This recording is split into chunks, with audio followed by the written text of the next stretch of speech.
the gray, melancholy world of wartime Germany darkening.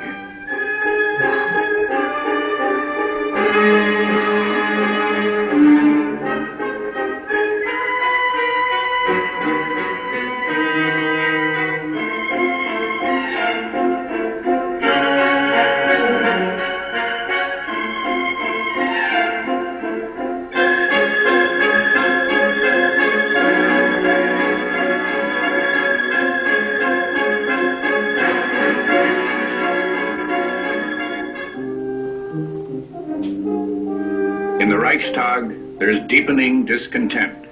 In the name of the Kaiser, a peace feeler is dispatched to the Allies by Chancellor Beckmann Hollweg. Seized with pity in the face of unspeakable misery, is it not possible to find a basis for understanding?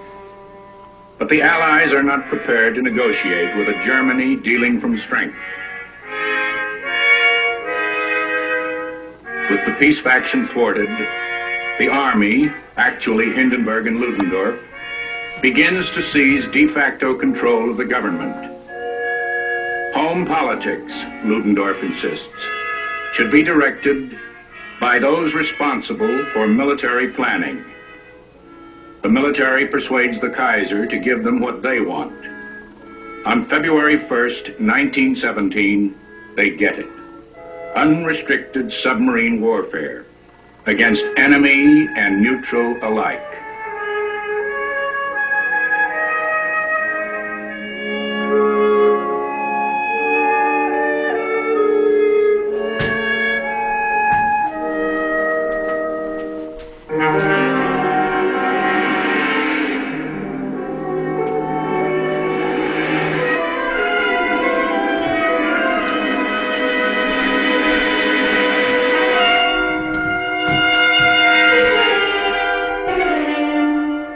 Strangle Britain. Never mind the United States and its neutral protests, says German Foreign Secretary Arthur Zimmermann. America will do nothing because Wilson is for peace and nothing else. In February, nearly 800,000 tons sunk. Within months, 1 out of 4 ships leaving Britain will never return. At the American Embassy in Berlin, 2 days after the submarines are unleashed, Ambassador James W. Gerard is recalled by President Wilson, diplomatic relations broken off. It is only 2 months after this that America declares war on Germany.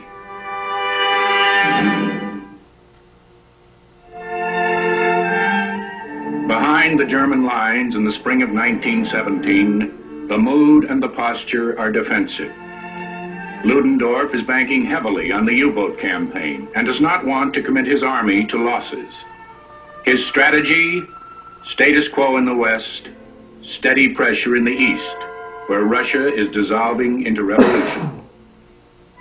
In the occupied towns of France, German troops enjoy the lull in the campaign.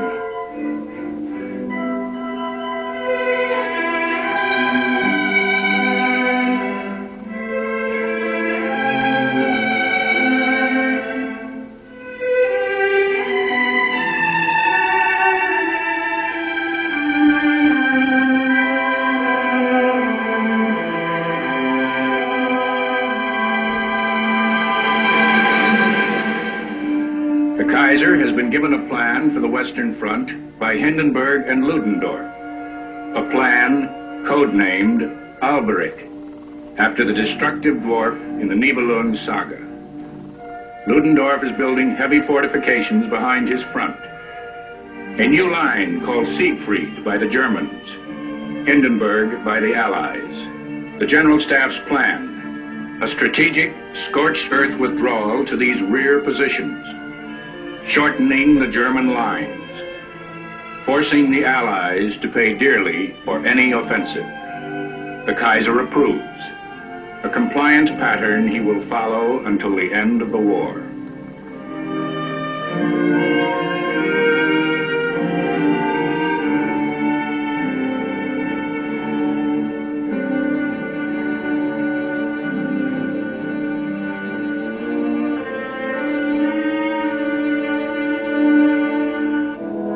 pullback takes place in the salient bulging out between Arras and Soissons, the weakest spot in the German defenses.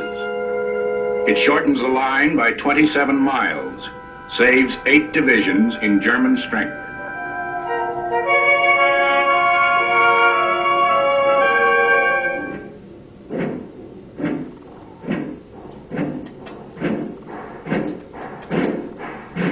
The movement will be successfully completed by April 5th, 1917. Skeleton units hold the old line until the last minute, then withdraw, taking with them all usable equipment, destroying all roads, bridges, installations. Houses are demolished, trees cut down, explosive booby traps set everywhere, even wells poisoned. It was, says military historian S.L.A. Marshall, one of the most fiendish affairs in modern history.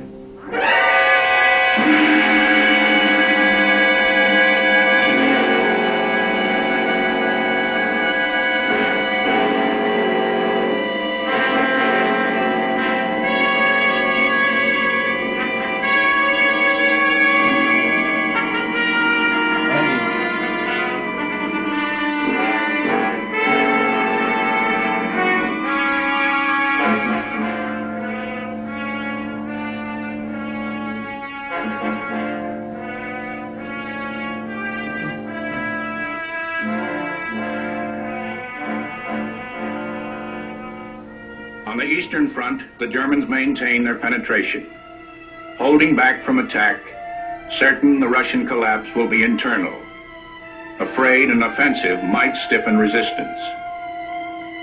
In autumn, an amphibious landing is launched in the Gulf of Riga, at Ösel and other islands. They are easy successes, a northernmost anchor on the eastern line.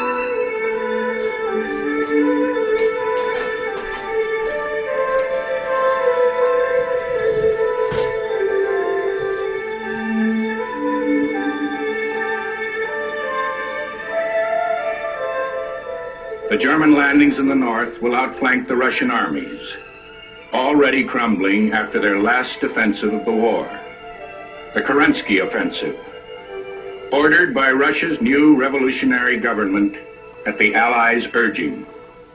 As the Russians falter, the Germans counterattack.